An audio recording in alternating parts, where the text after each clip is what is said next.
This prefaces a series of talks which are centered on natural human acts.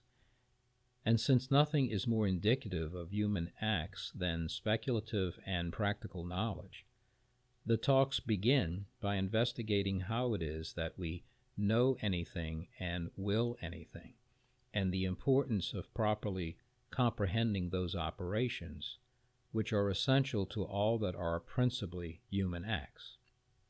To that end, these talks shall explore the primary questions of how do we acquire knowledge, and what is the purpose of knowledge. To answer those questions, the talks also begin by asking, what do we mean by human knowledge? And following upon those considerations, they take up the issue of judgment.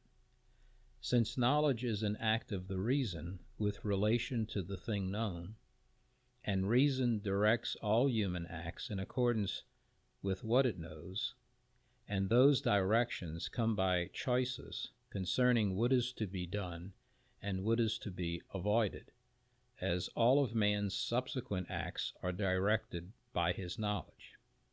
For when we are deficient in our ability to reason properly, we are stunted in knowledge and thereby enslaved to many errors.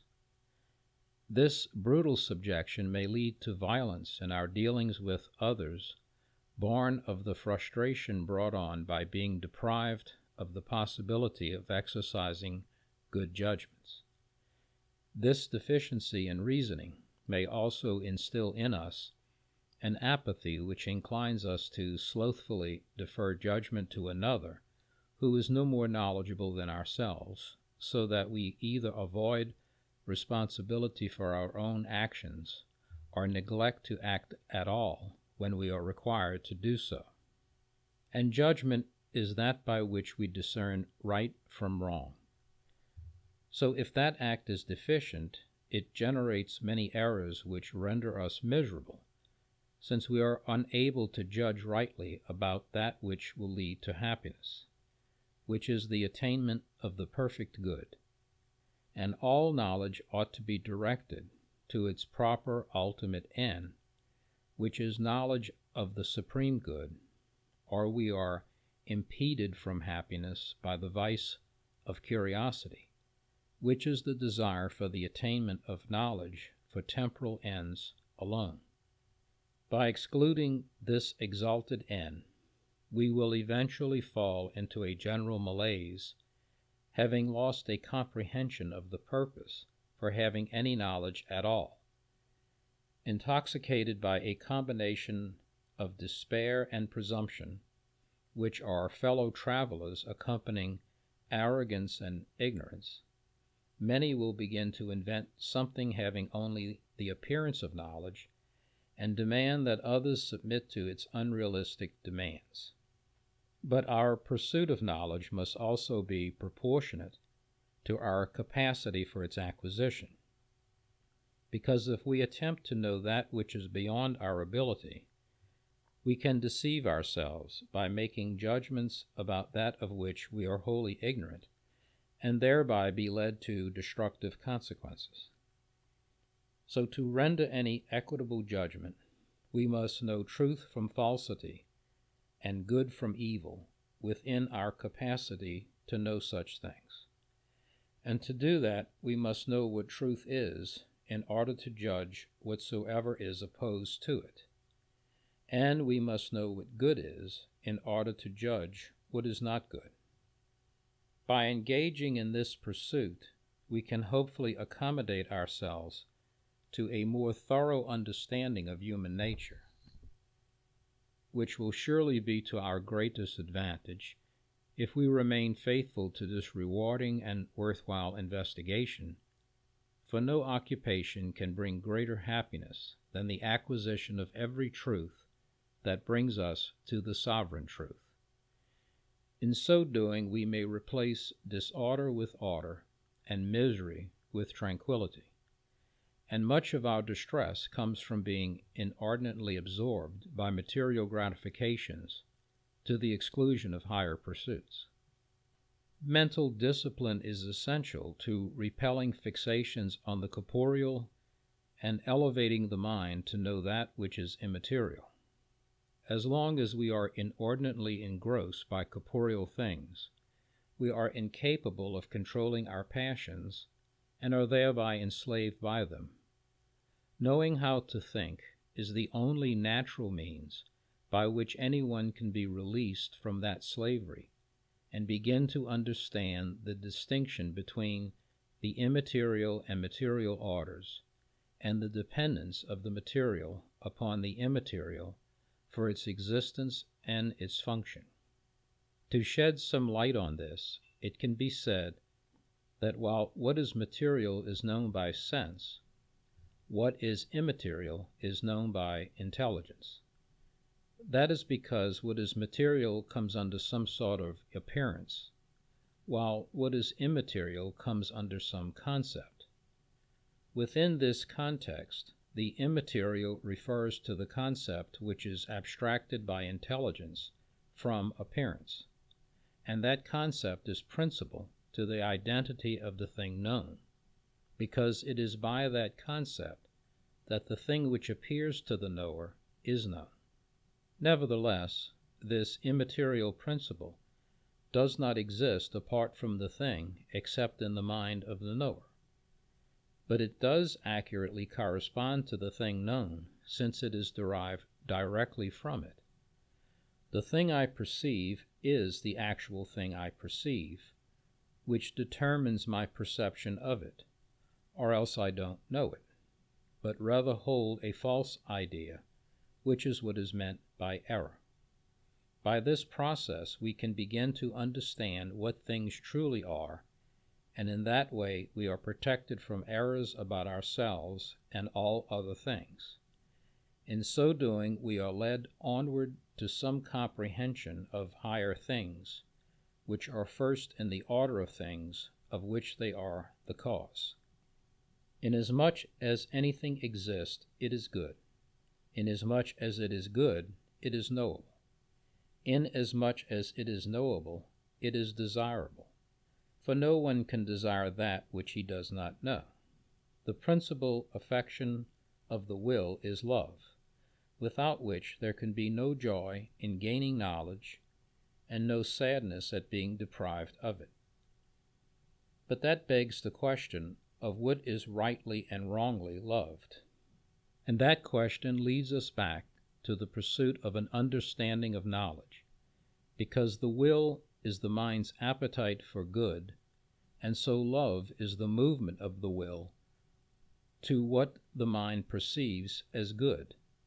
And since the mind can mistake what is evil for good, then the will can love evil rather than good by believing the evil to be good. And such acts come under consideration of the general science known as morality or ethics, which examines acts directed to some practical end by reason. And while good acts are in accordance with reason, evil acts are against reason. Ignorance of how one knows or thinks can leave one exposed to the influences of those who have the most malicious designs, because without realizing that one has given assent to the errors espoused by those who wish only to manipulate others to act according to their perverse and prevaricating dictates, with no concern for the ill effects on the one acting in that regard, the recipient may be inclined to believe and do things harmful to himself and others out of ignorance of what ought to be done. But such ignorance is not unavoidable, as it may be easily prevented if one is schooled in the proper operations necessary to making good judgments. We are each responsible for our actions, which come about as a result of our own judgments. And inasmuch as those judgments determine our thoughts, words, and deeds, we are accountable for them. That being so, whenever we must render an assessment about anything, it would behoove us to make the best judgment possible. Therefore, it would be to our advantage to know the means by which that may be done well, so that it benefits both ourselves and others. Within that context, the succeeding instructions are designed to aid in developing our ability to judge all things well. In the pursuit of that goal, it would be incumbent upon us to first understand what power in us performs this act, and just how it brings that about.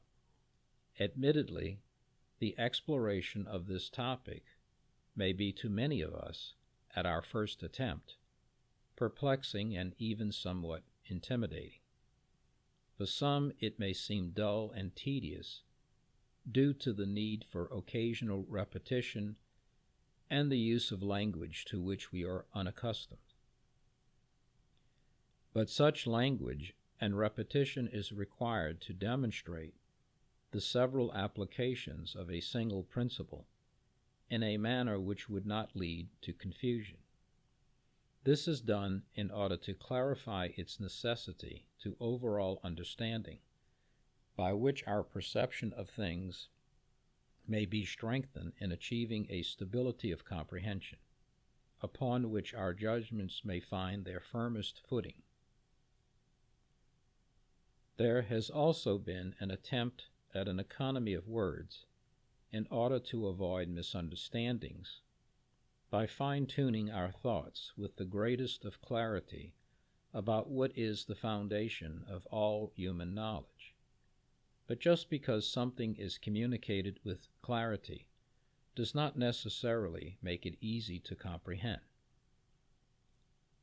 And what may make perseverance in this pursuit most difficult is that it is something to which we have no prior exposure, and therefore no prior knowledge of. If we have never before considered how we think, we may discover to our surprise that much of what we had previously taken for granted is not only lacking in substance, but perilous to continue any sort of fixation on or dependence upon at all. As was stated previously, another disadvantage to a misunderstanding of this process, by which we know how to properly proceed through life to some good end, is that we are more likely to be deceived by others who are either similarly uninformed, or worse, in that we would be misled by those who have some malicious intent. In either case, the end result is that we are oblivious to the consequences of our own bad judgments when we mistakenly perceive them as leading to the greatest good, when they actually lead to very much the opposite. For that which we treasure, we naturally adhere to. So the knowledge of truth goes to the very root of what an existing thing is.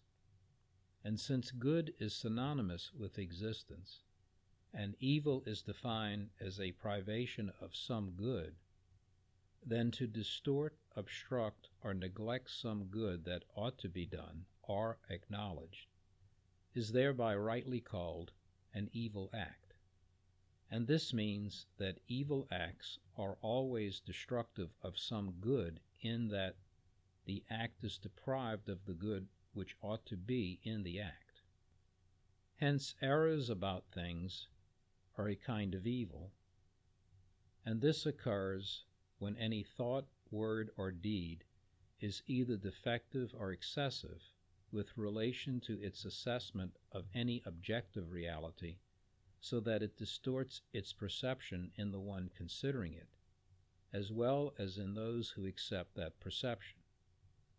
Such ill-conceived judgments can be the cause of much confusion and harm to oneself and others, and they may over time be of terrible consequence, as one may mistake evil for good and good for evil. If we are rendered incapable of judging correctly about external realities, then we are placed at a distinct disadvantage regarding interactions with everything and everyone around us.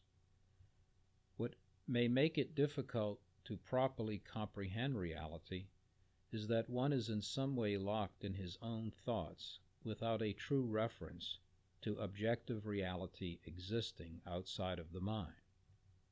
It would be like traversing an ocean without the objective guidance necessary to make it to one's final destination. Such a condition can leave one in a state of despair when it comes to trusting the advice of others and even the things around him, since neither may conform to his purely subjective conceptions, making both to be too easily dismissed by him.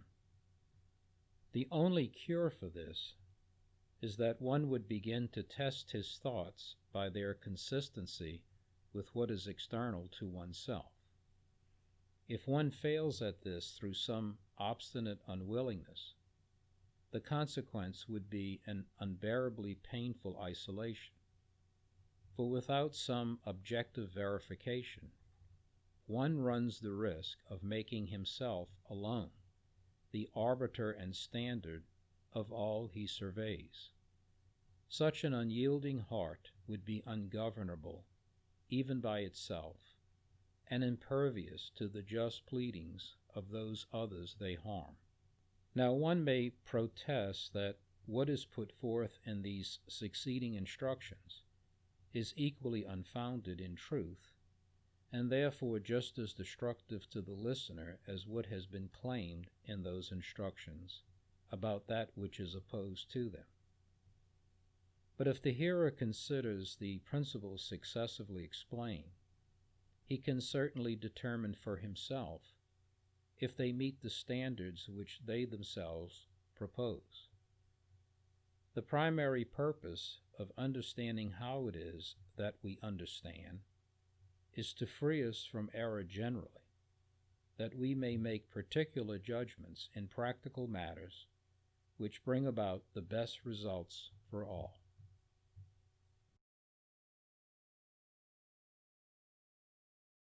For those of us who are willing, this endeavor will require much of us, as it compels us to work our thoughts to the point of a perfection by which we can judge with a precision and accuracy that we may have heretofore not possessed. If we are faithful to this end, we will not be the only beneficiaries, but all who are in our sphere of influence will equally benefit. If done right, we will all succeed. If done poorly, opportunities will be lost to both ourselves and others. But as was said above, this endeavor will demand a skill at perseverance. But that same skill is required of any task entered into for the sake of some good end. Even wicked men are often keenly aware that in order to achieve their goals, they must endure many hardships to overcome obstacles to their evil and destructive designs. But how much more could be accomplished if those who wish for truly good ends are persistent in pursuing every truly good means to truly good ends? And that is because those ends are beneficial to more than just those responsible for achieving them. Clearly, to accomplish good ends, one must first know what good is and how to justify it, not only to himself, but to everyone else also. And this requires objective as well as subjective means. One must be required to justify his desires objectively, and not just demand that others bow to his merely subjective demands, much as an unruly or spoilt child may do. So these talks are meant to investigate and supply the groundwork for this most noble achievement. If you are interested, they are placed at your disposal to hopefully instruct you, the listener, as they certainly have instructed the speaker. There is no demand for unquestioning adherence. In fact, much the opposite. they require a free assent of the hearer. Nevertheless, if the listener is somehow prevented from growing in his own understanding of these realities available to all who wish to engage them, then this exercise has not only failed to serve its purpose, but rather it may even become a distraction from the end it was meant to achieve. May you and I both avoid such a disastrous end by embarking upon a difficult but rewarding journey, for there is nothing more fulfilling to human nature than the acquisition of truth. The price exacted for this final satisfaction is that of persistence in seeking the objective good. And this is a fair price, since man's happiness is found in being ordered to some good thing, that he may in the end arrive at his final and ultimate perfection. Perhaps the question going forward, should you choose to go forth, is this: what do you really want? And have you ever considered that question within the context of that which is truly best for you to have?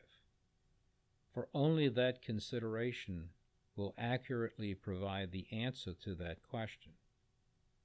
If that is the established goal, then we can safely proceed with our discovery. Deprived of truth, we are the blind leading the blind to terrible ends. As time moves on in this darkness, we are drawn deeper into a seeming irreversible despair, so that our history is marked by irreconcilable conflict with ourselves and others. By this handicap, we can grow to despise the past and dread the future.